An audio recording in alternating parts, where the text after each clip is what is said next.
Muy buenas noches y que tengas una gran semana. La estamos comenzando ahora mismo cuando son las 20:35 aquí en vivo en la pantalla de Bravo TV con nuestra mesa de reflexión y debate. Comunistas se llama y voy a presentar a mis camaradas de esta noche, empezando por Sergio Zabalza. ¿Cómo estás, Sergio? Bienvenido. Bien, Juan, contento de aquí estar con los camaradas. Me gustaría que hoy hablemos un poquito del derrape, del plan económico, el pulgar para abajo que le están dando gigantes de las finanzas internacional como el JP Morgan al plan económico del Toto Caputo, con el incremento de la violencia institucional, la detención de Alesia Abaigal, por ejemplo, y las amenazas de que a la principal figura de la oposición directamente se le permita hablar, existir, decir y opinar. Todas cuestiones que están por fuera de la Constitución, del Estado de Derecho y que determinan denuncias que estamos frente a la dictadura del mercado. Seguramente habrá oportunidad para que hablemos de eso, Sergio. Saludo también en la extrema izquierda a Néstor Pitrola, de vuelta con nosotros hoy. Bienvenido, Néstor, ¿cómo va? ¿Qué tal, Juan? Bien, muy bien. Contento de compartir acá y, en mi caso, con una agenda de luchas obreras y luchas sociales descomunal, que son un reguero en Buenos Aires y en todo el país. Algo que muchas veces no se observa, ¿no?, en los medios tradicionales. Se oculta una realidad que, bueno, un día les explota, como explotó tantas veces en la historia argentina, y sorpresa. Creo que hay un volcán social que está en ebullición. Muy bien, hablaremos de eso también. Paso ahora a mi derecha para saludar a dos camaradas que todavía no conociste aquí en este programa, pero que bueno, conoces seguramente por su trabajo periodístico. Empiezo por Claudio Mardones. Bienvenido, Claudio, ¿cómo estás? Muy buenas tardes, ¿cómo te va? Bien, muy bien, gracias por la invitación. No, por favor, gracias a vos por venir. Favor. Entiendo que se conocen también con el camarada Pablo Varela, que está en la extrema derecha hoy. ¿Cómo estás, Pablo? ¿Todo bien? ¿Cómo te va, Juan? ¿Todo bien? Muy bien, gracias. Bueno, me alegro, me alegro. Bien, ¿ustedes se conocen? Sí, señor, totalmente. Somos compañeros en la redacción del diario Perfil. Perfecto, muy bien. Él es mi editor. Bien. Básicamente para establecer categorías y escalafones. Perfecto. ¿Cómo está el vínculo? ¿Se sobrelleva esta hora y media? Por lo menos lo podemos más o menos Por manejar. supuesto. Sí, bueno, sí, usted dígalo, por favor. Lo sobrellevamos bien, bien, tenemos una cordial rivalidad. Ok, perfecto. Podríamos decirlo así, Interesante. ideológica, además. Vamos a ver cómo se pone. Contrapunto de ideas. Bien, es lo que quiero para esta noche, así que vamos a ver cómo se pone en juego y de hecho vamos a empezar refiriéndonos a un tema que tiene que ver con una nota que ha firmado Pablo aquí y que tiene que ver con la gente que estás viendo ahora mismo en pantalla. Ves un círculo amarillo alrededor de uno de los rostros, te voy a contar quién es porque, bueno, al menos a los que están alrededor de él sí los conoces. Resulta que hay algo que se llama Agencia Argentina de Inversiones y Comercio Internacional, la AICI, que ahora me van a explicar de qué se trata. Y tiene como titular AICI, tiene como titular al actor y conductor Diego Zucalesca. Ahí lo ves con el círculo amarillo alrededor de su rostro y ahí lo ves en la playa con el presidente Milei, amigo del presidente Javier Milei y de la secretaria general Karina Milei. Cuenta la AICI con una caja millonaria. En menos de un año, el compañero de teatro del presidente recibió alrededor de 17.000 millones de pesos, una cifra superior al reciente último aumento de partidas para el Hospital Garrahan, que fue de 16.000 millones y un poco más. Los giros de fondos provienen de la Secretaría General de la Presidencia, precisamente de Karina Milei. Y estos datos surgen de un pedido de información pública solicitado por el diario Perfil, y ahí es donde entra tu trabajo, ¿verdad, Pablo? Sí, exactamente, sí. Lo que hicimos fue, bueno, solicitar información, justamente que hay una ley que permite que nosotros podamos pedir esta información, y la agencia que estabas mencionando es la ex fundación o agencia Exportar, ¿no? La idea de esta agencia es poder promover exportaciones por un lado e inversiones por otro. ¿Qué llama la atención de esto? Por un lado, que Diego Zucalesca es un conductor y periodista y actor. Tenía una obra de teatro que llamaba El consultorio de Milei con el presidente antes de ser presidente. Sí, no parece ser alguien que maneje claro, digamos, conocimientos sobre importaciones y exportaciones. exactamente, sobre comercio exterior, ¿no? Exactamente, no es un licenciado en comercio exterior, no sabemos exactamente cómo está desarrollando su labor, pero es un poco los antecedentes que tenemos. Pertenecía al área de Cancillería. En junio del año pasado, Karina Milei la acapara dentro de sus funciones, le cambia el La nombre. agencia formaba parte de Cancillería. Totalmente, claro, tiene Bien. sentido en la perspectiva, digamos, de que fomentar el comercio exterior y las inversiones. Bueno, la toma Karina Milei, la transforma y el 2 de julio asume Diego Zucalesca. 2 de julio del año pasado. Correcto, del 2024. Entre agosto y abril de este año recibe estos 17.200 millones que vos mencionabas recién. Y el último aumento del Garraham es 16.650 millones. Ahí entra un poco el juego obviamente con el amigo Claudio, que es un gran editor y un gran compañero de trabajo, y obviamente el juego periodístico en la comparación, ¿no? Claro. Obviamente que... No es que una cosa tenga que ver con la otra, no, pero comparando volúmenes exacto, de dinero para una agencia que no sabemos exactamente en qué está usando ese dinero y para qué está sirviendo, ¿no? Algunos de esos datos los tenemos, ha invertido o ha gastado ese dinero en lo que tiene que ver con la Argentina posicionarse en algunas ferias, por ejemplo, ferias que tienen que ver con tecnología, con energía, 52 millones para la OTC, otros 41 millones para la OTC, que es la misma feria que tiene que ver con energía, 17 millones en una feria de minería en Chile, y después 3,1 millones en una feria de libro infantil en Bolonia.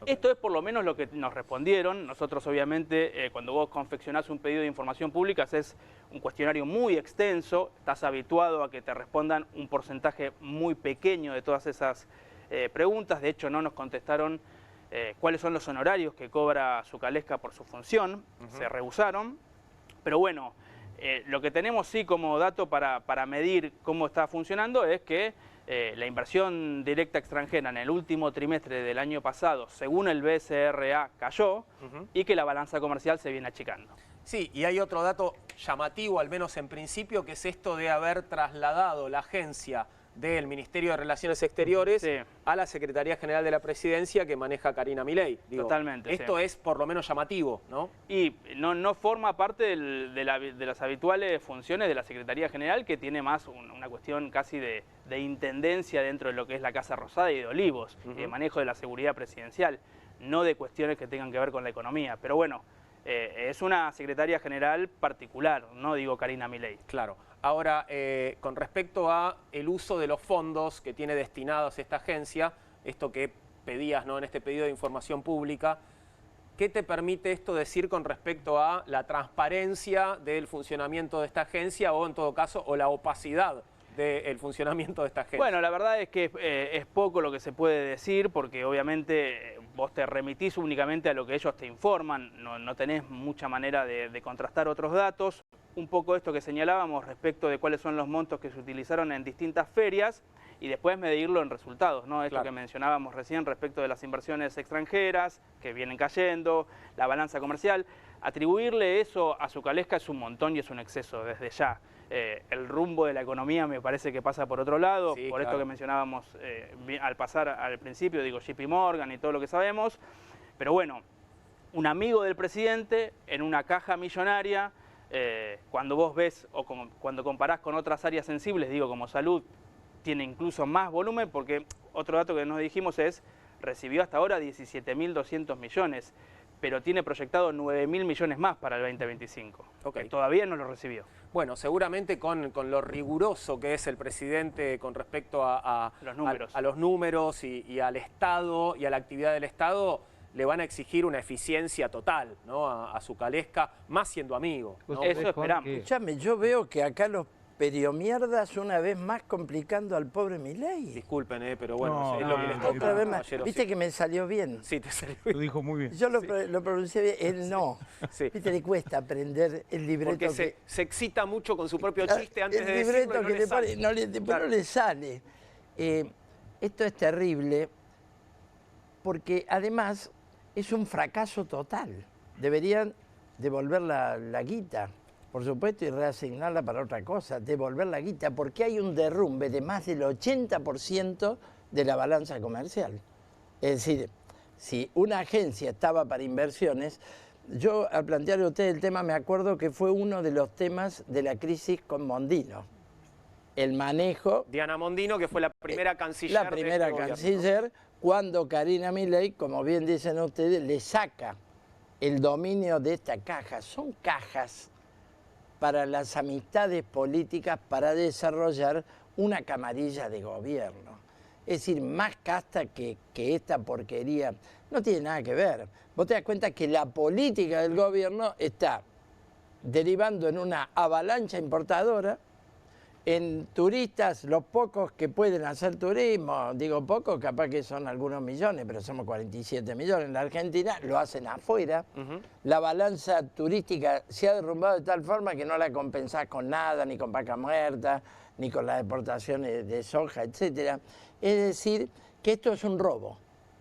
Y ustedes lo han comparado muy bien con el Garrahan. Después me gustará hablar de la cuestión del Garrahan, ¿no? Vos sabés que cuando mencionabas que este señor que encabeza esa dependencia estatal es un actor, la primera palabra que me apareció fue farsa, que es una forma dramática absolutamente magnífica. Todo el elenco gubernamental, toda su trayectoria es una farsa. El problema es que ellos hacen todo el país el escenario. En psicoanálisis uno ve si hay algo artístico cuando la obra está en el escenario, está circunscripta al escenario. Cuando esto se extiende a todo el auditorio y ya no hay un testigo, entonces estamos en el campo de la locura. Yo tengo la impresión que Argentina hasta ahora estuvo en una suerte de locura farsesca y hay signos, lo mencionaba Néstor hace un ratito respecto de toda esta ebullición, no sé si fue exactamente el término que utilizaste, que está en ciernes, y frente a lo cual veo que Milei no tiene recursos. Yo he escuchado tonterías como decir, por ejemplo, que Javier Milei es una persona inteligente. No es inteligente, es un señor aplastado por su certeza chiflada, que cayó en un momento de la historia propicio que le permitió a su discurso, que lo arrastra desde siempre, a una suerte de delirio, encajar y llevar adelante una farsa que este país creyó. Pero ya hace varias semanas que ha sido desplazado del centro de la agenda y todo indica que cada vez va peor. Estas cosas que se conocen, tengo la impresión que van a ir los datos que desmienten toda el delirio de la casta y demás, van a terminar finalmente bueno, vaya a saber con qué destino funesto para todo este elenco gubernamental. Habrá que ver este caso en particular, cuánto crece, cuánto trepa. ¿Cuándo publicaste la nota, Pablo? La nota salió el sábado. ¿Este sábado? En el papel, obviamente, y en la web. Por ahora, digamos, no hay un ilícito. Lo que hay es lo que uno puede hacer o deducir, digo, en términos periodísticos, es establecer criterios y parámetros. Obviamente el Garrahan tiene un presupuesto que es mucho más grande, pero venimos de un conflicto muy potente. Los residentes del Garrahan estaban cobrando 797.000 pesos por semanas y por meses de laburo y por años de formación. El gobierno tuvo que maniobrar sobre esa situación, dio a regañadientes este aumento de 16.000 millones de pesos, y entonces ahí nosotros, Claudio y Rosario, que son los jefes de la sección, encontramos, me parecía, una nota interesante para poder compararlo y para decir, bueno, hay prioridades dentro del gobierno que dice no tener nunca recursos, ¿no? Está claro que es una comparación que vos establecés, pero bueno, la verdad que contrastando un número contra el otro, y es muy fuerte. Y porque además sigue el conflicto en el Garrahan. Además sigue, por supuesto. Por favor, hemos tenido un enorme paro ahora el 25, el miércoles de la semana pasada, porque los residentes son una pequeña porción del hospital, también muy importante, porque si no les pagan no pueden vivir, pero el 90% del hospital está reclamando aumento, los médicos, los enfermeros, los profesionales no médicos, los administrativos, y no se ha descubierto un ñoqui.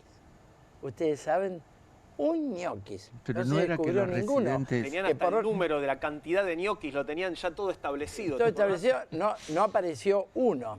Por otra parte, un gobierno que está hace 1 año y medio y que tienen el control del hospital, hubieran puesto de relieve quiénes son los ñoquis y los trabajadores no tienen ningún problema.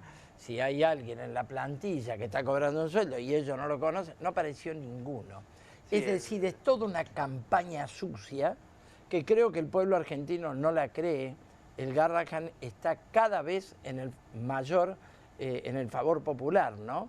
Es cada vez mayor el favor popular, es una causa enorme. Nosotros estamos promoviendo una marcha como fue la de la universidad. Salgamos 1 millón de personas por el Garrahan. Primero porque casi todos alguna vez tuvimos un hijo atendido en el Garrahan, pero además porque es el vértice de una discusión que es la de la salud pública. Y la están vaciando por esta vía, porque se van los residentes, se van los médicos, se van a un enfermero el otro día dijo me voy del país. 30 años de experiencia, que dicen algunos especialistas, yo lo buscaba ese enfermero porque es de excelencia. Entonces están destruyendo la salud pública, mientras financian estas cajas y tenemos un presidente que festeja que somos la 13ª potencia militar del mundo, cosa que no me consta, y si fuera cierto, ¿qué sentido tiene y a dónde nos quiere llevar? ¿A qué guerra? Cuando la guerra que tenemos es contra la pobreza, la dependencia, el endeudamiento, la falta de desarrollo industrial y todo lo demás que tenemos en el país, ¿no? Vamos a hablar ahora justamente de esto, cómo recauda el gobierno, cómo se las puede arreglar para llegar hasta octubre sin demasiadas preocupaciones. Bueno, veremos. En todo caso, suena nuevamente la posibilidad de, bueno, el regreso de las retenciones al agro y un eventual aumento a horas de que las retenciones a la soja y el maíz aumenten por el fin de la baja transitoria. La mesa de enlace elevó su queja ante el gobierno, mencionó que la presión fiscal que sufre el campo es asfixiante y reclamó que no haya más medidas de corto plazo sobre los derechos de exportación. En un comunicado conjunto firmado por las 4 entidades que conforman la mesa de enlace, la Federación Agraria, Coninagro, Confederaciones Rurales y la Sociedad Rural, los dirigentes del agro pidieron medidas urgentes y definitivas que atiendan los graves problemas de competitividad que arrastra el sector. No importa cuándo escuches esto, siempre lo dicen, ¿no? Digamos, siempre están atrasados, siempre tienen problemas de competitividad, ¿no? Y siempre hay que darles algo. Pero aún ¿no? así van a sostener a este gobierno. Vos decís, Por, porque por ahora... cuestiones ideológicas. Por Ok. cuestiones ideológicas. Es más que ideológico. Buscan que ejecuten las tareas contra los trabajadores. Ahora te digo una cosa, yo estoy recorriendo la provincia porque soy diputado electo y exdiputado por la provincia de Buenos Aires. En mi campo de lucha y de militancia, los hilos bolsas anda por cualquiera de las rutas. He estado por la 3, hacia Bahía Blanca, hacia la ¿Están Barriga. llenos? La semana pasada estuve en San Nicolás. Están llenos de silobolsa. Están liquidando lo que necesitan liquidar y juegan a la devaluación, bueno, ante la apreciación cambiaria y todo lo demás. Ahora, la mesa de enlace hizo una protesta formal, pero Pino, de la sociedad rural, dijo hay que tener paciencia. Ahí coincide con lo tuyo, pero con algo más. Bueno, la sociedad El rural gran justamente representa... El gran capital agrario Claro. se va concentrando en la quiebra de los chacareros, de los que tienen un campo arrendado y ya no da para la renta de doble piso. Hay una crisis en el sector agrario, no te quepa ninguna duda. Hay una crisis en el sector agrario, pero no es la crisis de los dueños de la Argentina. No, claro. No. ¿Tenemos información de qué puede llegar a hacer el gobierno con respecto a las retenciones? Digo, subirlas con respecto al valor en el que estaban antes de esta baja que le dieron por algunos meses. Forzar una negociación nuevamente. Ese es un elemento. Y además hay otra punta, que es que el próximo miércoles hay una sesión solicitada en la Cámara de Diputados, ya está convocada. Hubo 2 movimientos, uno de un sector del radicalismo que venía buscando incluir el debate vinculado a los emplazamientos para debatir la ley de financiamiento universitario. Con esto último que ha pasado, bueno, se suma también 2 o 3 proyectos para buscar la eliminación de las retenciones, que esto es una pulseada y esto abre otra escenografía, porque nos volvemos a encontrar con la mesa de enlace deambulando por los pasillos de la Cámara de Diputados y el Senado de la Nación. ¿Con regalitos? Con gestos, con quejas, con a veces silencios, con algunas desilusiones, pero ha llegado un momento. Es un momento de inflexión también, porque para toda la mesa de enlace que hace un par de meses atrás, cuando estaban preparando una ofensiva, los iban a recibir en el gobierno y lo primero que hizo el ministro de Economía, Luis Toto Caputo, fue abrir esta posibilidad, este impasse para una reducción temporaria de las retenciones. Bueno, ese plazo terminó. Hay una crisis de expectativas ahí, porque la idea era que por este otro semestre esto se extendiera en un proceso progresivo y virtuoso, según la mesa de enlace, para finalizar con esta instancia.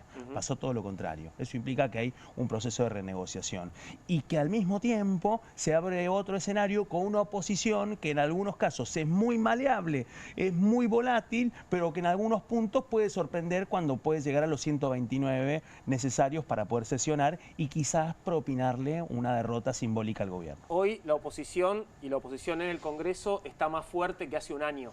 Tiene un nivel de fragmentación muy grande. Han sucedido 2 o 3 intentos importantes a partir de ese nivel de fragmentación y dispersión y diferencias. Hubo un paso muy importante que fue el año pasado, cuando empezó la primera etapa del Capitán Veto, ¿no? O sea, la primera sanción por parte de las 2 cámaras del Congreso de una ley de financiamiento universitario, también de una serie de cambios en materia previsional. Vino el veto, empezó la pulseada, empezó otro proceso en la Cámara de Diputados, porque finalmente a partir de la muñeca del gobierno hubo una fractura en el radicalismo que les permitió evitar de que esa ley fuera ratificada por la Cámara de Diputados. No es un dato menor, porque ahí surgen los radicales con peluca. Claro. Esa fue, digamos, podríamos decir, una de las primeras pruebas de la oposición. Oposición muy variopinta, una mayoría de esa oposición que es Unión por la Patria, un radicalismo fracturado en 4 bloques.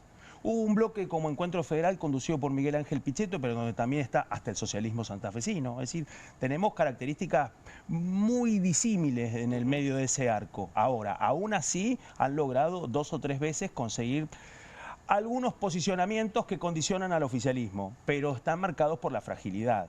El miércoles que viene, uno de los puntos principales... Esto es pasado mañana, sí, señor, totalmente, ya. Y en ese contexto, uno de los puntos principales es emplazar, es decir, pedirle, ordenarle a José Luis Esper, presidente de la Comisión de Presupuesto, que trate los proyectos que no ha querido tratar. Uno de esos tiene que ver con financiamiento universitario. Bien. Otro de los temas que se va a cruzar es precisamente retenciones, pero esa pulseada, para que pueda impactar en el gobierno, todavía resta un camino. Habrá que ver, me parece a mí, ¿no? También leer un poco qué pasa con los gobernadores y los gobernadores. Me parece que es otro año, ¿no? El primer año, digamos, había otra legitimidad y ahí logró de alguna manera disciplinar al Congreso. Este es otro año, hay elecciones, hay un malestar en el agro, más allá, digamos, de las diferencias ideológicas que se puedan manifestar, y después hay gobernadores que responden también a esa base electoral y a esa base social, digamos. Claro. El campo no es solamente el gran productor, es un entramado mucho más complejo. Entonces, para Córdoba no es lo mismo, para Santa Fe no es lo mismo, para algunas provincias no es exactamente lo mismo, y hay una alerta, ¿no? Porque empieza además, vos fíjate que si recorriste el fin de semana los diarios y las noticias, ahí se abre ya desde la semana pasada un frente que puede ser el de los gobernadores, tratando de detallar en lo que tiene que ver con la caja, con la decisión propiamente dicha de los recursos, y con un plan de gobierno o económico que no funciona. Entonces la recaudación cae. Claro. Díganlo, digamos, ustedes podemos decir lo que quieran, digamos, el presidente exhibe una serie de números que podrán ser macros, pero eso no se siente en el día a día, no está en la calle, no está en el ánimo de la gente. La recaudación claramente cae, los gobernadores reciben menos y hasta un momento te van a soltar la mano. Digo, esto del regreso, si bien es lo que estaba previsto, ¿no? Que vuelvan las retenciones ahora, ¿no? También habla de una necesidad del gobierno fiscal, de esos fondos, de ¿no? Una fiscal, obviamente. Fiscal, de una necesidad fiscal. Antes de octubre, ¿no? Absolutamente. Y con un dato importante, que a veces uno lo va naturalizando con el tiempo, pero estamos transitando el segundo año de la presidencia de Javier Milei, segundo año sin un presupuesto sancionado por el Congreso de la Nación. Deliberadamente. Esto, totalmente. Claro. Y eso implica que la relación, que ya es complicada con las provincias, con un presupuesto sancionado por el Congreso, bueno, ahora muestra que la frazada es mucho más corta, de que hay niveles de discrecionalidad discrecionalidad que son mucho más tirantes que con presupuesto, que hay 2 o 3 temas que son muy complicados para las provincias y que también se han ido naturalizando en la conversación pública, la finalización de los subsidios para el transporte público en el interior del país, una serie de cuestiones que condicionan a las provincias. Parece que desde la semana pasada también otra articulación que parece impensada en el CFI, de nuevo, otro momento, Consejo Federal de Inversiones, reunión de todos los gobernadores, segunda reunión con negociadores del jefe de gabinete Guillermo Francos, no prosperó. Presentan un proyecto en donde firman los 24 gobernadores, es decir, que estamos hablando de un proyecto de ley firmado por macristas, peronistas. Por Kicillof y por Jorge Macri. Claro, Todos exactamente. juntos. Todos juntos firmando 2 cuestiones, diciendo, bueno, el impuesto a los combustibles, hay un porcentaje que va para las rutas, no lo reparten. Bueno, los vamos a obligar a que lo repartan por ley. Ahora, para llegar a este punto, 1 año y medio. 1 año y medio. Aguantaron 1 año y medio. Aguantando. Eso habla, me parece a mí, o de la fatiga de los materiales o que está empezando a cambiar los términos de la negociación con los gobernadores en este momento, donde el Congreso se transforma en otra caja de resonancia. El otro punto, que también es otra glándula muy sensible, los aportes del Tesoro Nacional. Déjà vu para todas las otras presidencias, por la discrecionalidad en esos fondos. Bueno, también la idea es forzar al gobierno por ley a que los distribuya. ¿Por dónde va a entrar el proyecto? Por el Senado. ¿Podría retrasarse? Sí, porque están en pie de guerra, pero también dispuestos a negociar. Claro. Y, perdón, no, pero digo, el año pasado, dentro de, por ejemplo, de lo que fue la negociación por la ley bases, vos podías ver todavía un Guillermo Francos con cierta capacidad de negociación, de articulación, si bien ya empezaba a asomar la figura de Santiago Caputo muy fuerte, digamos, para poder sentarse en la mesa con los gobernadores, pero hoy me parecería que la respuesta fue esa puesta en escena del Consejo de Mayo reflotada un año después. Claro. El Consejo de Mayo, ¿cómo salió de la galera hace unos claro, días? ¿De dónde lo sacaron? bueno, Hubo 2 ahora- reuniones de los gobernadores en el CFI y de repente dijeron, bueno, Consejo de Mayo. Sí. No, Pero pero nada, aparte digo, una con un- postal muy tímida. Gente que muy ustedes, tímida. a partir de ahora, ustedes son el Consejo de Mayo. Les Exactamente. avisaron cuando llegaron, Sí, ¿no? A sí. Carolina Más o Lozada. menos. Exactamente. Más Bueno, o los menos. nombró por decreto. Los nombró por decreto, un Consejo de Mayo que terminó en el 9 de julio, con una foto muy ambiciosa, 9 de julio, en la noche, Mauricio Macri. Eran muy intemperie. poquitos en la foto.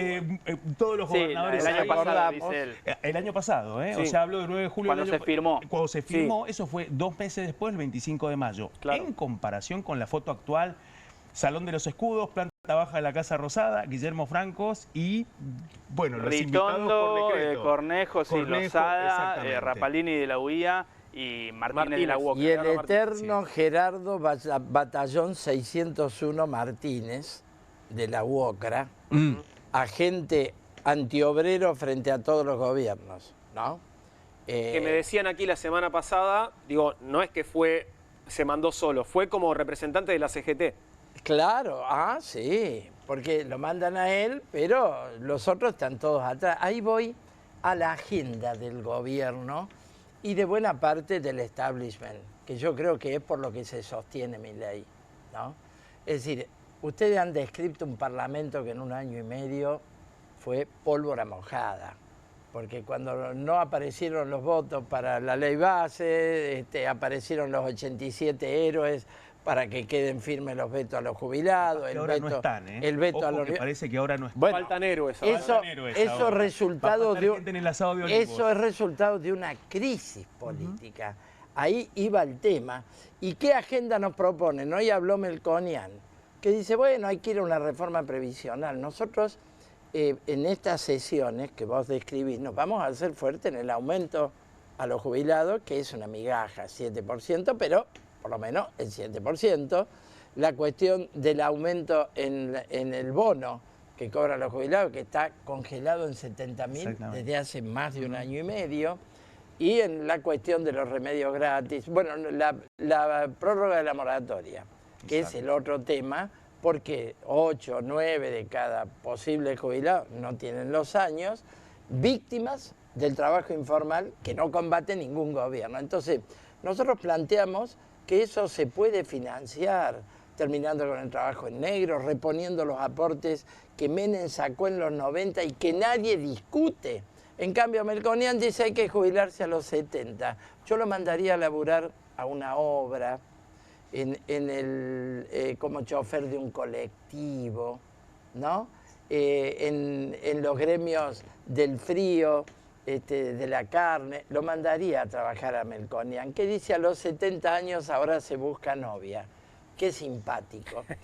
Por eso te digo, la agenda es una agenda de derecha, una agenda contra los trabajadores en la crisis esta que se refleja con los gobernadores, bueno, tipos como Yarlora o Puyaro son fuertes representantes del capital sojero, se va a meter en la crisis el problema, pero es evidente que manda el primer artículo de los presupuestos que no fueron, que era le pago al Fondo Monetario y a los acreedores de todo tipo, y después veo en qué gasta la Argentina. Yo les recuerdo que los 2 presupuestos que no fueron tenían como primer artículo este artículo, que es para destruir el Garrahan, para destruir esto, no obstante lo cual parece que fondo para algunos negociados o fuerzas de represión siempre los hay.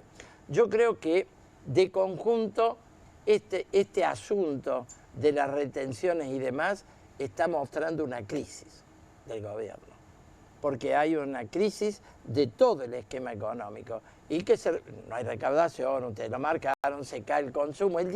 Milei dice que hay una explosión de consumo, lo dijo textual, hay una explosión de consumo, entonces no podría caer la recaudación. Bueno, hay mucha gente que está viajando al exterior, Néstor. Sí, eso es Consumo de cierto. pasajes. Eso es cierto, consumos de cierto lujo, de una clase media alta, que de pronto encuentra cómo veranear afuera. Es otra cosa, por lo menos una política económica que haga que eso veraneen adentro, para que caiga alguna migaja, ni siquiera eso. Te quiero decir, es un esquema en crisis, se van los dólares. Y hay un problema con el financiamiento terrible, porque están financiando déficit con deuda, porque se habla de la falta de dólares, totalmente cierto, es todo un tema que podemos verlo después en otros temas, pero se está financiando la cuestión fiscal con deuda sobre la deuda, capitalizando intereses. Argentina está en uno de los ciclos de endeudamiento más veloces de nuestra historia, sí, todos los cuales nos llevaron a una crisis, sí, en pesos y en dólares. Y volviendo un poco también sobre el Congreso, digo, me parece que el gobierno apunta al recambio legislativo porque todavía tiene pendiente una serie de reformas, lo previsional, lo impositivo, lo laboral, con el Fondo Monetario atrás, ¿no? Esto es central y es clave y es un poco lo que viene, por eso también este plan de aguantar con el tipo de cambio anclado, para que la inflación no se te dispare, está toda la economía puesta en función de que la inflación no se te acelere y poder mostrar ese número en octubre y ver qué número le queda, digo, tanto en Senado como en diputados, que tampoco va a ser gran cosa por más que el gobierno haga una buena performance, claro, que no me lo imagino. Ayer hubo elecciones en Santa Fe, signos de alarma. Local, digo, ¿no? Locales, sí, por supuesto. Santa Fe es el tercer padrón electoral de la Argentina, digo, por si alguien no lo sabe. Buenos Aires, Córdoba, Santa Fe, tiene casi 3 millones de electores, muy baja la participación. Una vez más, muy baja el gran dato. Muy baja la participación en Rosario, que es el 40% del padrón electoral santafesino. 4 puntos menos que en abril. 4 puntos menos que en abril. Yo calculé 5 y pico. De 53,6 a 48,3. Lo tengo estudiado. 52 el número final. No, pero eso es de la promedio provincial. Rosario Es 53,6 a 48 y 3 o 48, algo así. Y no le fue bien al gobierno, perdón, cerraba claro, eso con... no le había ido bien ya en abril, ¿no? Digo, con la convencional constituyente. Pero en el 2023 sí le había ido bien y es una provincia grande. Y es interesante el ganador en Rosario, porque Juan Monteverde, bueno, encabeza un grupo de gente que desde hace muchos años está trabajando junto a los sectores más vulnerables, más atacados por la ley del mercado. Vaya como ejemplo que toda su gesta empezó con la recuperación de un tambo que iba a ser rematado. Se ganó esa lucha, el tambo hoy se llama La Resistencia. Luego se creó una empresa de alimentos, uno de los cuales, de los alimentos que produce, se llama un dulce de leche que se llama Tan Violentamente Dulce, que me parece un logro que sintetiza toda una gesta, una manera de entender la política, porque esa gente trabajó cuerpo a cuerpo con los trabajadores, con los vulnerables, con la gente de las villas, con la gente de los barrios. Es una muy buena noticia, una muy buena señal dentro de todo un escenario por demás casi trágico, ¿no? Un outsider. Un outsider. Sí, pero de alguna al manera. frente de todo el tren fantasma del peronismo, de Traferri, el gran armador, hombre vinculado a causas muy oscuras, Muy pesada. muy pesadas, Senador por el departamento de San Lorenzo. en la provincia de la hidrovía y todo lo demás, de esos puertos que conocemos. Es decir, que también acá hay una reflexión desde el Partido Obrero y el Frente de Izquierda, cómo el peronismo va buscando ciertas caras. Ahí estaba el Grupo Rossi, estaban todo el tren fantasma del peronismo, buscando ciertas caras progresistas funcionales a salvar al viejo aparato del PJ que tiene los antecedentes que tiene. Nosotros hacemos esa reflexión política, ¿no? A los votantes, a los trabajadores, al pueblo argentino. Creemos que esto es una estafa, lo marcamos con Santoro también, lo hemos marcado con cada uno. Y creo que el proyecto Kicillof es lo mismo.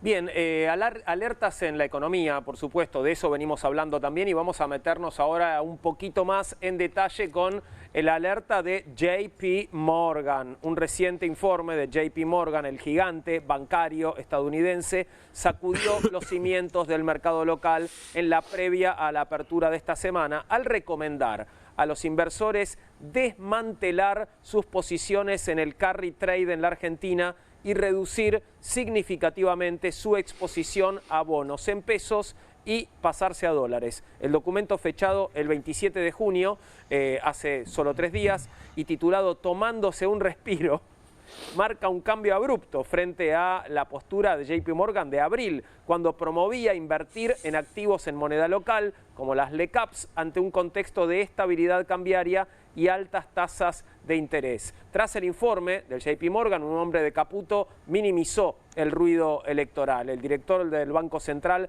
y asesor del Ministerio de Economía, Federico Furiase, reafirmó el rumbo del gobierno luego de la recomendación del banco JP Morgan de reducir la tenencia de bonos en pesos por el ruido político y consideró que el mejor anticuerpo es tener una macro sana. Bueno, ¿está sana la macro? Estos de JPC son unos zurdos de mierda. Un poquito, ¿no? Eunucos. ¿Te parece? ¿Cómo está la macro, en todo caso? Bueno, la macro tiene las características un poco que las mencionábamos, ¿no? Con el gobierno tratando de anclar el tipo de cambio, haciendo una serie de esfuerzos y de malabares para que el dólar le quede estable, y lo que se ve acá es que hubo un flujo de ingresos de capitales financieros, básicamente, que atraídos por la tasa de interés en pesos se fueron colocando en distintos instrumentos. Bueno, ese esquema es el que hay mucha duda, ¿no? ¿Cuánto tira más? ¿Cuánto dura más? ¿Hasta dónde llega esta cuerda? ¿Hasta dónde va el poder tener una tasa atractiva en pesos y cuándo salís?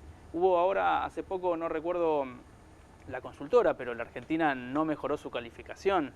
MSI creo que es, o MSDI, una de las calificadoras de riesgo más importantes. La Argentina no logró mejorar. Bueno, acá empezamos a ver en este informe algo de ese ruido que empieza a aparecer en la economía.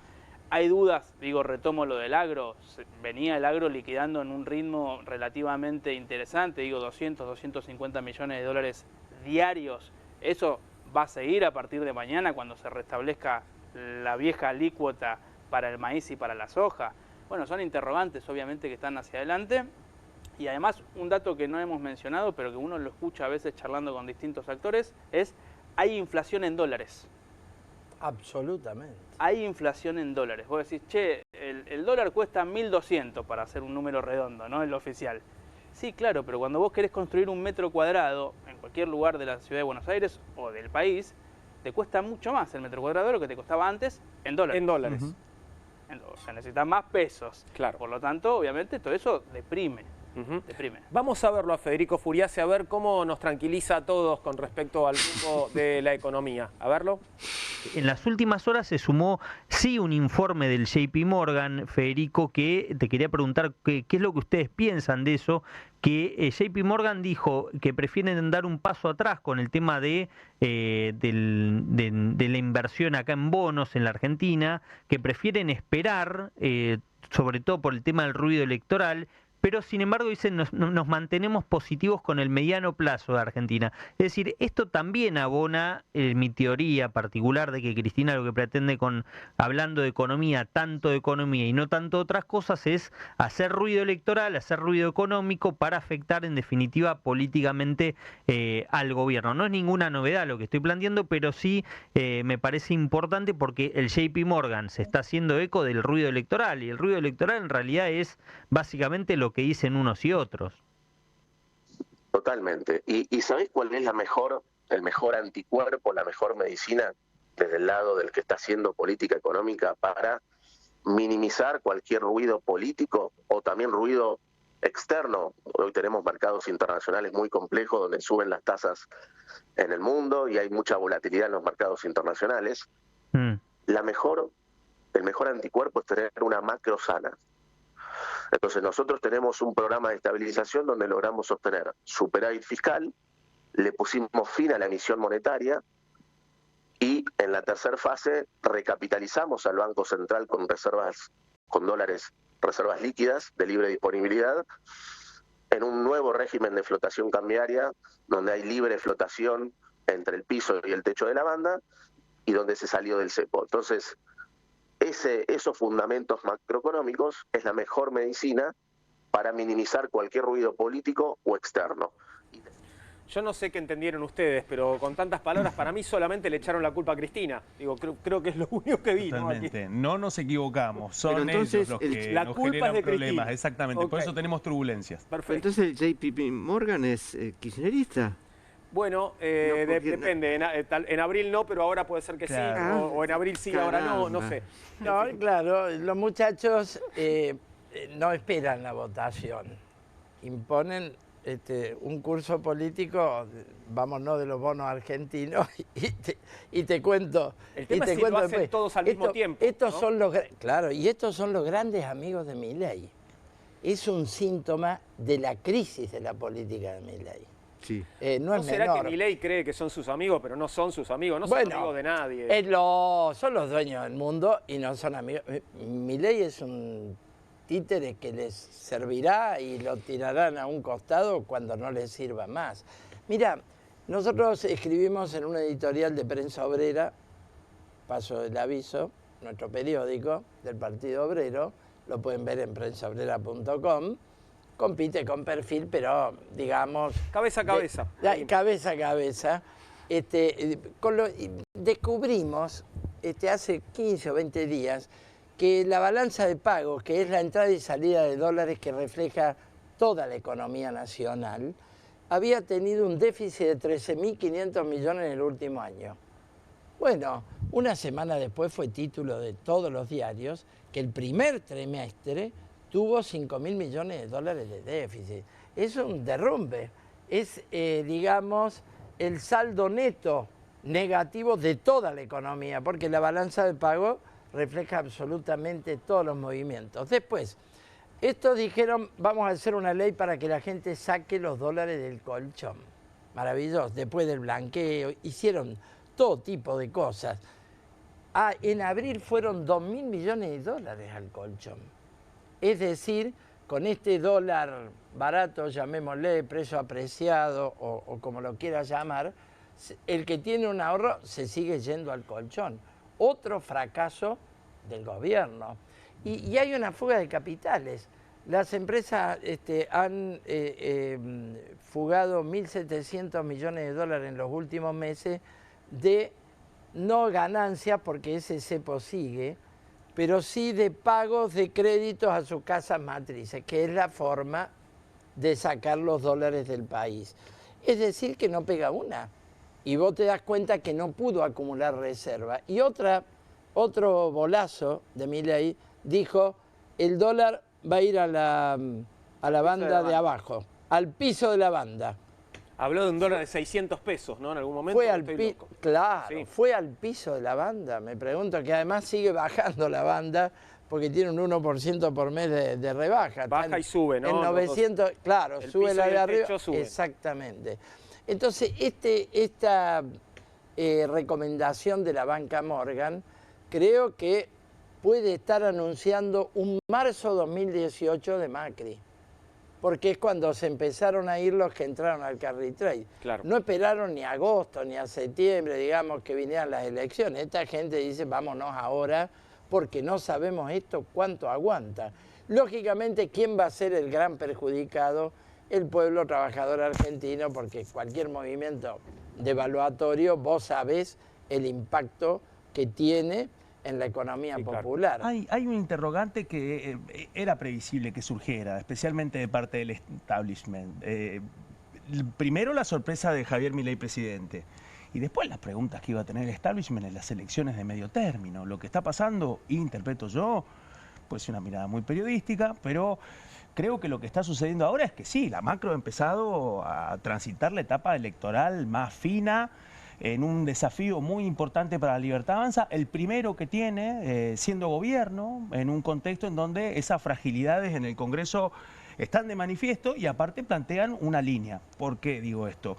Porque por más de que a la Libertad Avanza le vaya bien, que logren llegar a acuerdos con el PRO en la provincia de Buenos Aires, que mejoren la performance, no van a llegar al quórum propio. Claro. No van a llegar al quórum propio en la Cámara de Diputados y difícilmente puedan contar con quórum propio en el Senado. Y ese es un dato que para el establishment también habla de cuáles son los márgenes para poder moverse en esa cornisa tan delicada para conseguir acuerdos. Y ahí es donde se empiezan a complicar algunas cuestiones. ¿Por qué? Porque la gran sorpresa, y quizás en ese plano, si no hay mayorías en el Congreso, sí es posible que nos encontremos con una sorpresa, que es que buena parte de los votos en la Cámara de Diputados que formaban parte del bloque, que forman parte del radicalismo, y que son las bancas también del PRO, quizás en ese momento sí nos encontremos con un bloque violeta mucho más amplio, pero construido a partir de la pérdida del PRO, de la coalición cívica y del radicalismo. Ahora, que una gran crisis política de todo el sistema,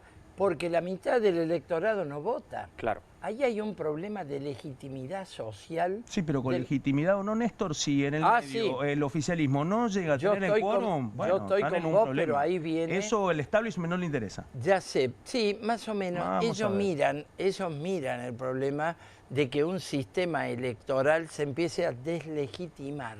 Si en Estados Unidos el voto ni siquiera es obligatorio. Bueno, pero acá siendo obligatorio se está cayendo tengo ahí. mis dudas, Néstor, al respecto. Yo te digo cuál es la preocupación de ellos. Esto es un hervidero social. Los conflictos sociales que hay en la provincia de Buenos Aires son un reguero. Mañana desayuno en la puerta del INTI, los trabajadores movilizados cortando la General Paz. El otro día corte en el puente Pueyrredón de la gráfica Morbillo, ocupada hace como 3 meses. Georgalos, despido. La tercerizada Seco, despido. La universidad, conflicto, paros y movilizaciones. El INTA, otro conflicto en puerta. El Garrahan, por supuesto, lo hablamos aquí. Te quiero decir, es un hervidero social el país. Hay una dirigencia peronista que está en la tesis de Cristina, volveremos en el 2027, pero por abajo se está... Lo tuviste con la paritaria de Fernández de la UTA, 35 cuerpos delegados revelados contra esa paritaria. Me dejas pensando, Néstor. Yo creo que no hay ninguna dinámica social que sea subestimable. Lo que pasa es que en este caso, otra señal para el establishment es que nos encontramos con un gobierno que en este contexto, ante el incremento del conflicto social, está dispuesto a endurecer la represión y si es necesario matar. Bueno, pero entonces a mí me en parece, la historia... Solo para ser restridente, Néstor, pero a mí me parece que en ese proceso hay una dinámica de acumulación de fuerzas políticas, ninguna es subestimable, y en ese proceso creo yo que también estamos enfrente, para poder caracterizarlo periodísticamente, de un gobierno que ante el incremento del conflicto social no solamente está dispuesto a criminalizar, a procesar, sino también a reprimir. Y ahí viene el comienzo de este análisis compartido. Los consensos sociales para bancar esas decisiones políticas. Yo creo que toda esa dinámica entra en el prisma de la macroelectoral durante estos meses, me parece a mí, hasta que nos encontremos. Aún así, en esa situación, insisto, aún así en esa correlación, el oficialismo con estas tendencias no logra tener quórum propio en ninguna de las dos cámaras del Congreso. Y te digo, creo que la macroelectoral va a estar muy condicionada por la calle. Nosotros vemos asociadas las urnas y la calle como nunca, por el nivel de conflicto social. Les propongo que hagamos una pequeña pausa y enseguida continuamos. Tenemos más temas para tocar este lunes en Comunista. Ya venimos.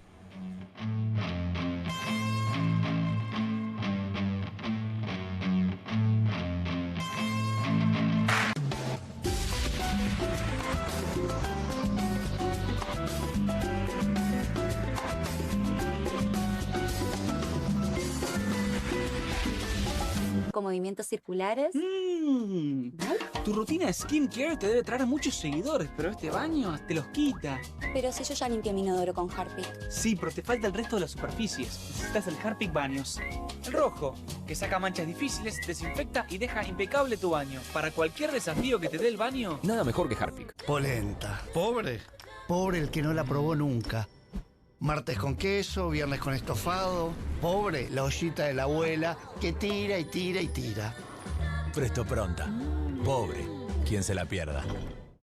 Salimos a la calle a probar la nueva fórmula de Vanish. ¿Quién me ayuda a manchar esta remera con algo que no salga con nada? El detergente solo no va a ser suficiente. Vamos a agregar Vanish, incluso sin refregar. Este es el poder de la fórmula mejorada del nuevo Vanish. Elimina manchas casi imposibles, hasta la grasa. Animate al desafío y confía en Vanish. Hay cosas que no evolucionaron como pensábamos. Nos dijeron que seríamos capaces de teletransportarnos. O que al menos ya sabríamos la diferencia entre el tire y empuje de una puerta. Nada de esto pasó. Pero Koffler sí evolucionó. Porque cambió su selección de cacao y lo combinó con la cantidad justa de leche. Y con tiempo y dedicación logró un chocolate más suave y más cremoso. Nuevo Koffler. Mucho más suave. Mucho más cremoso. En casa lo cuido yo. Y afuera lo protege Spadol. Porque la mayor cantidad de infecciones ocurren a través de las manos. Y solo Spadol con su fórmula superior te provee de 12 horas de protección, asegurándote que tu familia permanezca protegida y vos sin preocupaciones. Spadol, protección que te acompaña. Straight 8, la nueva herramienta de entrenamiento que te ayudará a pararte más derecho, ensanchar los hombros y alinear la columna para un alivio instantáneo. Todo mientras ayuda a reducir el malestar por encorvarse. Desde el momento en que te lo pones, tu postura comenzará a cambiar.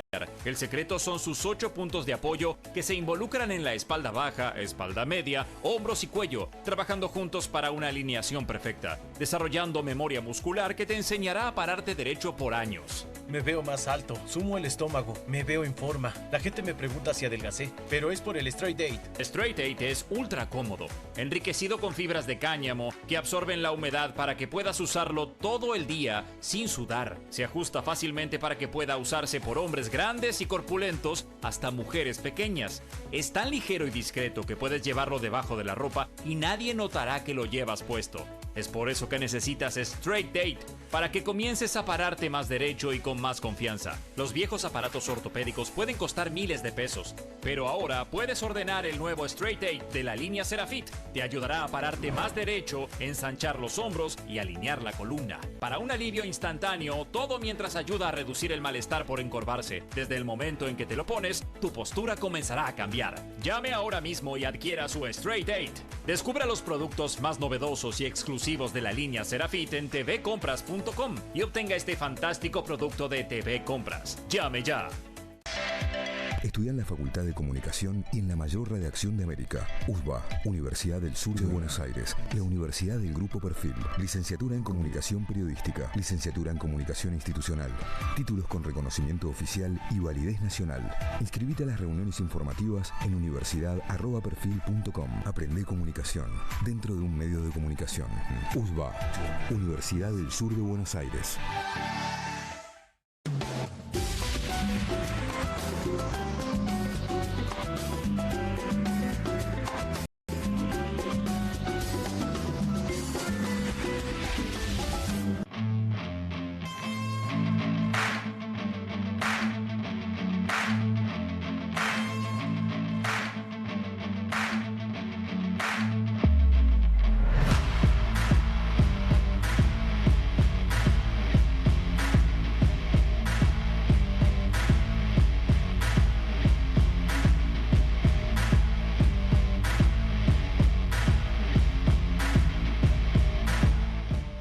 21 y 29, aquí estamos de vuelta en vivo haciendo Comunistas en Bravo TV y venimos hablando desde hace ya un par de semanas o un poco más de las dificultades de parte del gobierno para recuperar el centro de la agenda y el centro de la escena, algo que no le viene saliendo del todo, pero fíjate lo que pasó ayer. Ayer sacó a la cancha al hijito de cuatro patas. Efectivamente, el presidente Javier Milei presentó este domingo a su perro Conan, supuesto padre de sus otras 4 mascotas, en el marco de un programa de streaming que estaba recaudando fondos para 2 refugios de animales. Sin previo aviso, el mandatario nacional sorprendió a los conductores de Neura y apareció con su can en el estudio ubicado sobre la calle Gorriti, en el barrio porteño de Palermo. Hay un detalle que hay que tener muy en cuenta, me parece a mí, y es la vestimenta del presidente Milei, que es la misma, por otro lado, que tenía su entrevistador, ¿no? Un señor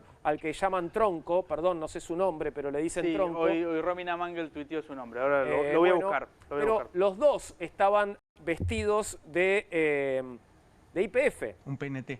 Sí, esto es un PNT, esto es un chivo, ¿no? es una acción publicitaria, ¿no? Digo, se habla mucho, el gobierno insiste muchísimo en cómo ha eliminado completamente la pauta a los medios de comunicación, pero sabés también que se dice mucho cómo esa pauta fluye y que fluye a través de publicidad de YPF, por ejemplo, pero en este caso directamente es, bueno, como se decía antes, el hombre sándwich, ¿no? Exactamente, sí, señor. El hombre publicidad, ¿viste? El hombre sándwich era este que venía con una publicidad delante y otra atrás en la calle. En la ¿no? calle, y cruzaba la calle. Se le decía sándwich. Bueno, en este caso lo tenés al presidente y al señor Tronco, que trabaja ahí en Neura, haciendo chivos de YPF. Bueno, Sergio Figliuolo. Bueno, le mandamos un saludo. Estuvo allí, obviamente, el presidente Milei, también la secretaria general de la presidencia y hermana del presidente, Karina Milei, que también fue con su perro, fue con Thor. Ahí podés ver cómo tiene justamente en su mano la cadena con la cual le lleva a Thor. Bueno, esto como un punto de partida, ¿no? De lo que fue esta conversación, esta entrevista, siempre a medios amigables, ¿no? De parte del presidente de la Nación, pero ahí, dejando a un lado el tema de los perros, el presidente volvió a apuntar con dureza contra los medios, en este caso acusándolos de no mostrar los resultados de su gestión y dedicó también dardos a la oposición. Afirmó, enfrente no hay un rival, hay un enemigo. Me quiero detener aquí porque digo, de lo que está hablando es de argentinos y argentinas, de todas formas, ¿no? Digo, ese rival que no considera rival, sino enemigo, es alguien a quien el presidente está gobernando, quiero decir, es el presidente de todos los argentinos, incluso de estos a los que él les dice enemigos. Ese es el rasgo fascista por excelencia. Este tipo está dispuesto a matarte, sigue diciendo el presidente. Los zurdos de mierda, como Mongo, tipo Mengolini de la vida, llamaban a cagar a trompadas a los libertarios, a desprestigiarlos e insultarlos, sostuvo Milei para justificar este ataque. Creo que podemos ver un fragmento de la entrevista en el cual el presidente justamente se refiere a esto. A ver. Está mal, porque vos enfrente no tenés un rival, vos tenés un enemigo. Claro. Es decir, y ese tipo está dispuesto a matarte si es necesario. Porque eso, no se confundan, los zurdos de mierda, tipo los Mengolini de la vida, de hecho, ¿qué llamaba? Llamaban a cagar a trompadas a los libertarios, a desprestigiarlos e insultarlos. Ella misma dijo que si era necesario para que yo no avanzara, estaba dispuesta a decir cualquier barbaridad sobre mí. Sí, sí, digamos, y están los audios, están los videos, está todo. Y de hecho, toda esa mierda de periodistas, porque son una mierda, ¿qué me han dicho? Me han dicho incestuoso, me han dicho zoofílico, me han dicho homofóbico, digo, me han dicho nazi, digo, ¿qué no me han dicho? ¿Qué no te han dicho? Entonces, digo, después les viene el vuelto y no se las bancan. Es decir, pero no se dan cuenta que los que primero tiraron la piedra, y tiraron no una, tiraron un montón de piedras, fueron ellos. Entonces, ¿qué pasa? La gente le sacó la ficha y se cansó. Se cansó porque se dieron cuenta que son los enemigos de la gente. La gente de bien se da cuenta que esos tipos lo que hacen es destruir, digamos, y con tal de tener poder no les importa. Está mal. Bueno, ahí estaba el presidente Milei, no sé si notaste en el plano, pero sentadita en el piso, allí atrás, está la diputada Lemoine, que también tiene un mameluco de YPF, creo que es lo más cerca que estuvo de ser una trabajadora, ¿no? Digo, se puso un mameluco de YPF en su vida, debe ser este el momento más cercano a aparecer una trabajadora. Está bien maquillado el presidente. Claro, es la maquilladora, sí, por si alguien es todo un dato, Está bien maquillado en este caso el presidente. Yo estoy acreditado en Rosada y cuando cuando el presidente va a recibir a algún periodista para dar una entrevista, uno puede ver a Lilia Lemoine un rato antes de la entrevista que generalmente se graba, obviamente en el despacho presidencial. Y además es diputada. Y además es diputada, sí. Pero parece debería que ser diputada primero y después, en todo caso, en sus ratos libres, multifacética, asistir al presidente. Pero bueno, es un poco eso. Yo quisiera, perdón, pero quisiera hacer un alto sobre el conductor del programa, porque lo deja el presidente seguir. No está bueno. Lo deja seguir cuando está ensañándose con el periodista. Mañana nos podemos cruzar en algún medio, mañana somos todos laburantes de esto y me parece que no está bueno. Me parece que estaría bien que el conductor le ponga un freno, por más que el entrevistado sea el presidente, ¿no? Sí, ahora, yo te entiendo, Pablo, pero digo, obviamente en la mayoría de las veces que el presidente se ensañó con el periodismo, lo hizo delante de alguien que supuestamente es un periodista. Digamos, no. Y es más grave que lo haga el ensañamiento de la figura presidencial que lo que haga un periodista. Pero bueno, yo desde mi lugar de periodista hago este aporte. Por supuesto, sí, perdón. Yo creo que hay un viejo dicho que dice, dime de qué te jactas y te diré de qué adoleces. El tema de los periodistas ensobrados, poquito a poco, a medida que pasa el tiempo, te das cuenta que son los genuflexos que él usa para sus entrevistas. Y si te pusiste un mameluco de YPF, que es además el mismo mameluco que tiene el presidente, es difícil que puedas decir que no sos un ensobrado. Está complicado. ¿no? Está complicado, claro. Bueno, y lo hemos visto en cada una de las entrevistas, lo hemos visto con la famosa entrevista intervenida por Santiago Caputo, la famosa. La de Johnny Viale. La de Johnny Viale, claro. Intervenida por un asesor presidencial, lo cual indica que, bueno, no era ninguna entrevista, las preguntas estaban arregladas y algo se salió del libreto en algún momento. Es decir, poquito a poco se va develando que el ataque es a la libertad de opinión, a la libertad del periodismo, y bueno, queremos hacer una reivindicación absoluta. Ojo, cuando salieron los escraches del kirchnerismo contra el periodismo, el Partido Obrero los repudió. No importa la distancia política que tengamos con cualquier periodista, particularmente con los laburantes del periodismo. Después hay empresas periodísticas con líneas editoriales, todo lo que conocemos. Pero la libertad de opinión, la libertad de prensa, y bueno, nos quieren ir sacando todo. Vos en algún momento dijiste que frente al conflicto social ellos tienen preparada la represión.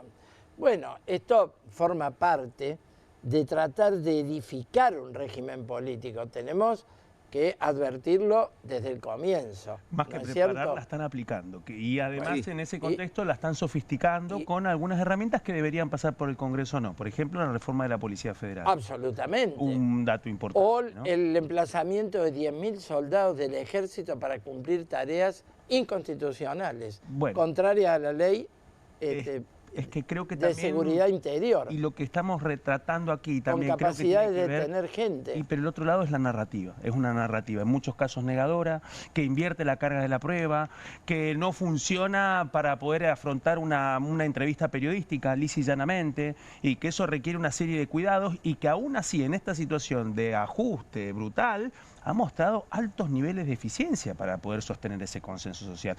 Por eso yo creo también de que esa es otra de las herramientas que tiene en este momento el gobierno, que forman parte de la macroelectoral también, porque ahí hay una apuesta discursiva, mediática y narrativa doblemente ofensiva, en donde además no solamente trata de puntualizar y elegir a los periodistas como el frenemy, el enemigo preferido, sino que va acompañado del otro lado de la aspereza de esta conversación pública, que es la represión en el espacio público. El recrudecimiento de la violencia, de la represión, como vos bien señalás. El famoso protocolo de Bullrich. El gobierno se está desgastando y está empezando algo está pasando ahí. Decaer. La necesidad de, por ejemplo, el ataque a Julia Mengolini, armar con inteligencia artificial un video para mostrar esta cosa incestuosa inventar esto ya realmente es alarmante. Sí, por supuesto, nuestra solidaridad, ¿no? con Julia Mengolini desde aquí. Con Julia. Le mandamos un fuerte abrazo, pero más allá de esto, pensaba, porque la idea que está detrás de este ataque y de la reacción de Mengolini es esto de bancarse el vuelto. Viste que es algo con lo que insiste mucho Milei, ¿no? Bueno, hiciste algo. No te bancás el vuelto, claro, pero si hay un vuelto es porque hiciste algo. ¿Y cuál sería algo, y la idea, porque la idea es de el gobierno es como una especie de gobierno de la venganza en un punto, ¿no? Entonces, me hiciste un daño y ahora vas a ver lo que te vuelve. Ahora bancate el vuelto, ¿no? Sí, montan una fake news para después montar el vuelto. ¿Y cuál sería el vuelto? ¿Lo que le pasó a Roberto Navarro? Bueno, ese es un vuelto. Bueno, claro. Ese es un vuelto. Simbólicamente eso significa un vuelto. Es una trompada por la espalda. Y a una eso trompada que lo mandó al hospital. Y a eso no es menor. Sumar otras violencias que no son. Y la de Pablo Grillo, por parte de la fuerza de represión. Exactamente reprimidos, la cantidad de periodistas que han sido golpeados, la cantidad de periodistas que han sido agredidos. Bueno, me parece que ese es el otro costado de esa violencia simbólica. Hay una parte de violencia simbólica y mediática, hay otra parte de violencia directa. Material, en muchos casos avalada por la máxima autoridad del Estado, instrumentada y defendida además por otros funcionarios del Estado. Lo alarmante es la naturalización de todo esto, porque pienso hace 4 o 5 años hechos como estos hubiesen sido inadmisibles. Totalmente. Y hoy la sociedad asiste a lo de Pablo Grillo, ahora lo de Julia Mengolini, lo de todo lo que hemos enumerado aquí, es absolutamente, es la naturalización, una más. Ya estamos esperando a ver qué van a hacer el día siguiente. Es una de los puntales más importantes que tiene el gobierno y dentro de los ministros que está mejor posicionada. Bueno. Incluso no nos extrañemos si Bullrich termina siendo candidata en octubre. Es una candidata competitiva en este momento. Sobre todo en el electorado porteño. ¿Se evalúa la posibilidad de que sea candidata? Señor. Eso en ciertos despachos de Rosada que tienen, digamos, el monitor electoral. Candidata. Ahí, obviamente, uno no sabe si es que se la quieren sacar de encima un poco también, porque es una mujer que puede generar algún problema, algún dolor de cabeza en la gestión. Porque tiene aspiraciones, digamos. Porque tiene aspiraciones, porque la sacás del medio y demás, entonces la mandás a un cargo legislativo. Pero es verdad que uno puede estar, digamos, recibiendo algún tipo de operación de ese tipo, pero sí, en Casa Rosada está muy instalada la noción de que es una muy buena candidata. ¿Candidata en dónde y a qué? Suponte que senadora, Ciudad de Buenos Aires. Bien. El objetivo, ganarle al PRO, porque jugando ella podría significar dañar gravemente al PRO en su territorio originario por segunda vez. Es increíble, pero perdón, que sea ella Bullrich podría. la encargada de darle el tiro de gracia al PRO cuando era la presidenta del partido hasta hace 2 años. Hubo un proceso anticipatorio que fue el traslado del 80% de los votos de Juntos por el Cambio cuando ella pierde en la primera vuelta y empieza todo ese proceso. Bueno, hay otra parte de ese capítulo que, insisto, me parece que también forma parte del análisis del establishment sobre cuál va a ser el comportamiento de figuras con tanta atracción de voto. ¿Vos creés que ella puede sacar más del 15,7% del padrón que sacó Adorni? Sí.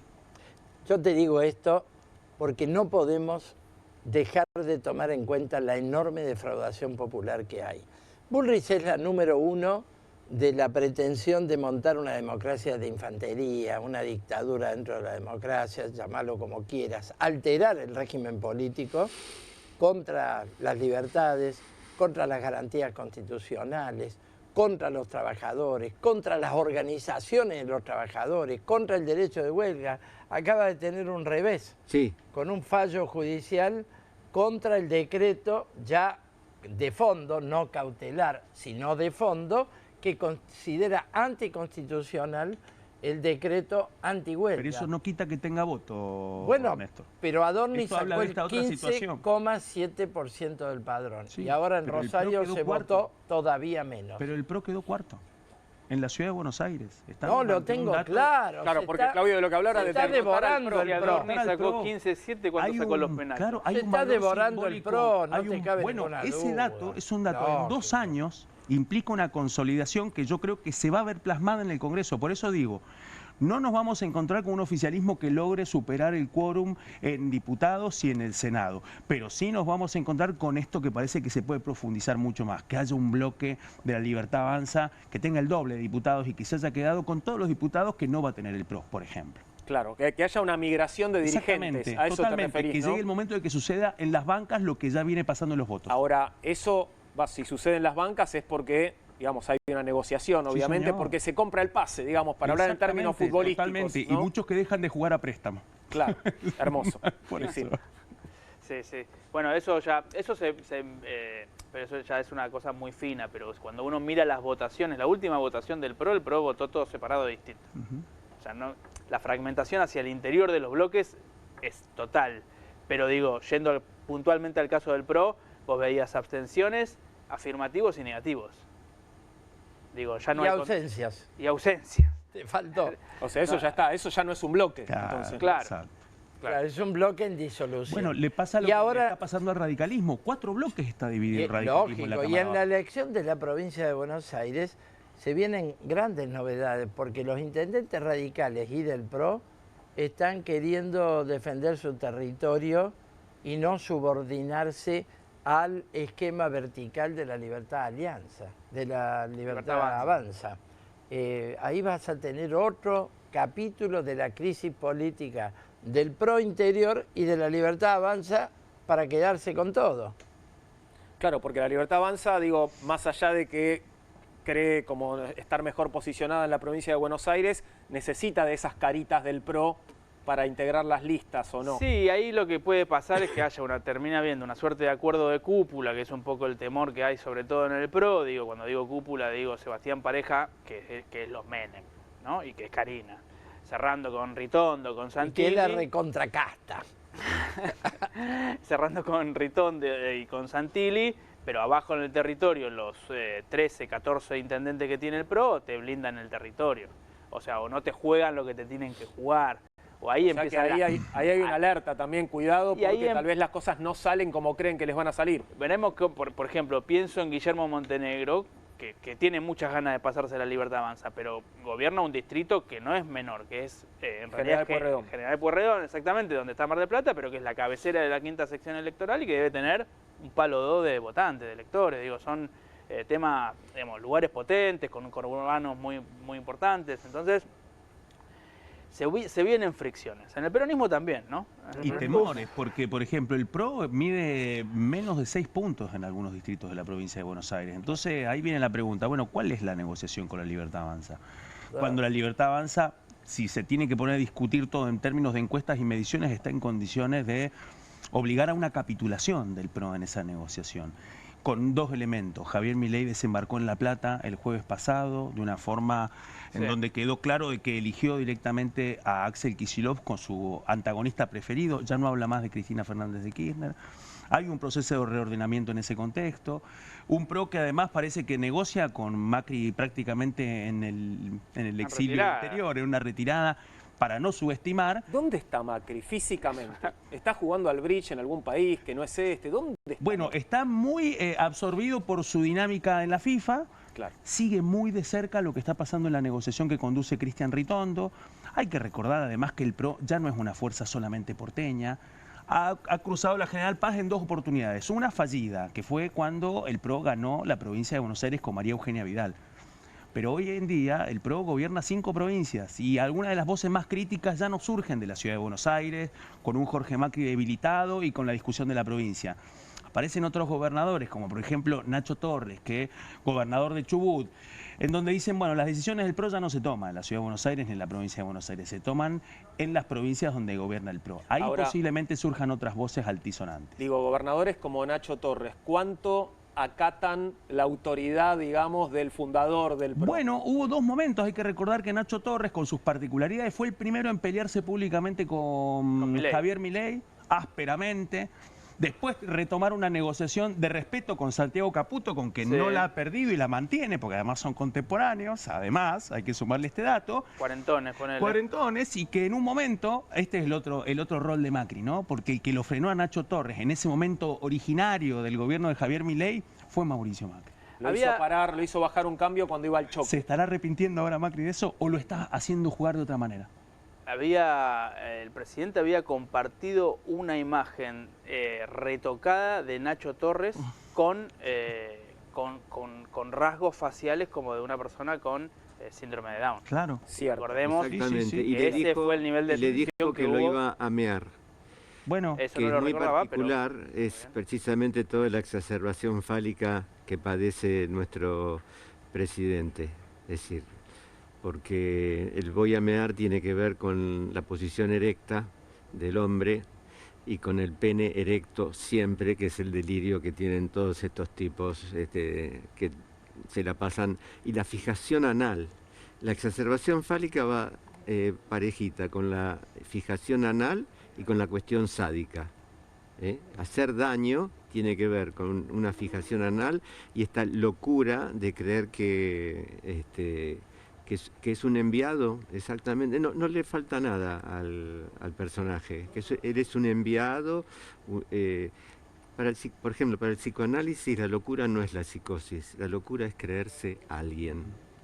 Y acá tenemos un señor... No le falta nada, además no le aliado a falta nada. Netanyahu y a Trump, realmente no le falta Exactamente. nada. Ahí estamos viendo la foto que en su momento había compartido el presidente Milei del gobernador de Chubut. Esta idea de te voy a mear, digo, me pregunto si, además de lo que decías, si no tendrá que ver con un poco el comportamiento canino, ¿no? También esta idea de marcar territorio, te meo y te marco como mi territorio. Eso, levanto la pata. Claro. Puede ser, no puede sé, ser tranquilamente. Sí, para, puede ser tranquilamente. para callar las dudas tendría que haber mostrado los 5 perros. Mostró uno. ¿Cómo? Perdón, no escuché. No, algo que reflexioné después de la entrevista. Digo, para callar los rumores tendría que haber mostrado los 5 perros. Mostró uno. Sí, claro. El clon. Sí. Que no, y no está que claro. Además yo no sé cuál es Conan 1, Conan 2, no Sí. tengo la menor idea. Al final es como No, que... Conan 1 está en el cielo. Che. Ya, pues, Con el que habla, pero él habla al cielo con Conan 1. Finalmente esto es irrelevante, ¿no? Digamos, digo, el vínculo que el presidente tiene con sus animales de compañía, digo, es irrelevante comparado con el vínculo que tiene con todos los argentinos. Por ejemplo, ¿no? pero la narrativa canina sigue garpando.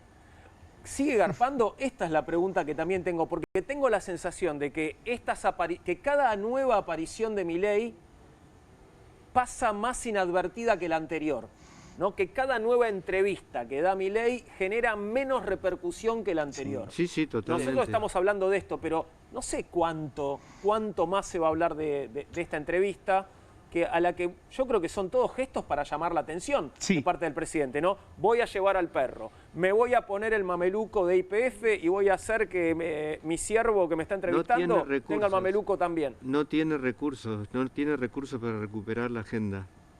No. Esto es lo que hizo durante 1 año y medio y ahora no sigue igual, y no puede cambiar. Creo que ahora ha empezado el momento de redoblar la etapa del insulto. Y ahí nos encontramos con otro paradigma.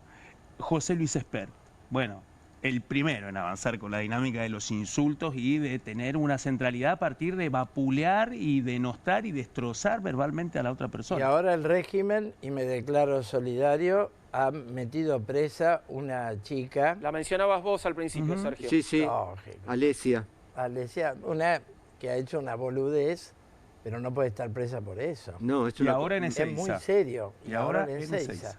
Es muy serio. Es muy grave. Lo que ocurre es muy serio. Ahora, no puede recuperar porque la agenda de hoy es la Banca Morgan. La agenda de hoy está acá en Comunistas. La Banca Morgan. Vamos. Muy claro, lógicamente. Es la derrota de la Libertad Avanza. 4 distritos de los 300 y pico de distritos de la provincia de Santa Fe ganaron, perdieron. La victoria del peronismo en Rosario. En todos lados. La victoria del peronismo en Rosario. Salió tercero en la capital de Santa Fe. Quiero decir, puede no hemos hablado de Isildo Infran. A eso Isildo Infran, que, bueno, para la polémica. Es para la polémica, pero sigue ganando. Va por la gobernación eterna. Eterna, exactamente. Ahora, ¿qué pasa? ¿Puede con esto, con los pediomierdas, competir con esos potentes fenómenos de la realidad de la crisis? En un caso política y electoral, la gente vota cada vez menos, pierde la elección en una provincia como Santa Fe, o el JP Morgan que dice salgan de las posiciones de la bicicleta financiera. Bueno, tiene patas cortas. Yo creo que eso es un poco el dato de la situación política, lo que se está acumulando y también en la ebullición del conflicto social. Es que tiene dos agendas el gobierno, la económica y la de seguridad.